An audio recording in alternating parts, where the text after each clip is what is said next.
5 പാവപ്പെട്ട കുട്ടികളെ പഠിപ്പിക്കാന്ന് പറഞ്ഞു. അത് നമ്മൾ കാണാണ്ട് പോയത്. അസ്ലംക വന്നിട്ട് ആദ്യം എന്നോട് പറഞ്ഞൊരു കാര്യമുണ്ട്.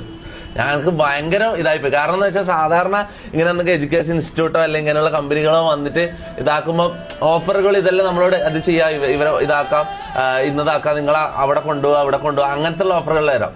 പുള്ളി പറഞ്ഞൊരു കാര്യമുണ്ട് മുത്തേ, അതായത് 5 പാവപ്പെട്ട കുട്ടികളെ പഠിപ്പിക്കാന്ന് അസ്ലംക പറഞ്ഞിട്ടുണ്ട്. അല്ല, എനിക്ക് നിങ്ങളോട് ചോദിക്കാനുള്ള മെയിൻ ഒരു കാര്യമാണ്, അതായത് ഇപ്പൊ അബ്രോഡിന്റെ കാര്യം പറഞ്ഞല്ലോ. സാധാരണ നമ്മൾ എഡ്യൂക്കേഷൻ ഇൻസ്റ്റിറ്റ്യൂട്ടുകൾ ഇവരെല്ലാം ഇങ്ങനെ പ്രൊമോഷനോ അല്ലെങ്കിൽ ഇവരെ ഷൗട്ട് ഔട്ട് അങ്ങനത്തെ ലെവലിലെല്ലാം നമ്മൾ അപ്രോച്ച് ചെയ്യുമ്പോൾ സാധാരണ നിങ്ങളെ UK കൊണ്ടുപോകാം, അല്ലെങ്കിൽ ഇത് ഈജിപ്ത് മറ്റേ ലണ്ടനിൽ കൊണ്ടുപോകാം, ജർമ്മനി കൊണ്ടുപോകാം, അങ്ങനെയല്ല പറയല്. നിങ്ങൾ എന്തുകൊണ്ടാണ് പാവപ്പെട്ട കുട്ടികളെ പഠിപ്പിക്കാന്നുള്ളൊരു ഒരു സ്റ്റാൻഡ് എടുക്കാനുള്ള കാരണം അതൊരു ചെറിയ കാര്യമല്ല. കാരണം ഒരു കുട്ടിക്ക് എഡ്യൂക്കേഷൻ എത്ര ചെലവാകുമെന്ന് എനിക്കറിയാം, മനസ്സിലാവും. അപ്പൊ 5 കുട്ടികളെ ഫ്രീ ആയിട്ട് എഡ്യൂക്കേഷൻ കൊടുക്കണം എന്ന് പറഞ്ഞാൽ അങ്ങനെ ഒരു വലിയൊരു തീരുമാനം നിങ്ങൾ എടുക്കാനുണ്ടായ കാരണം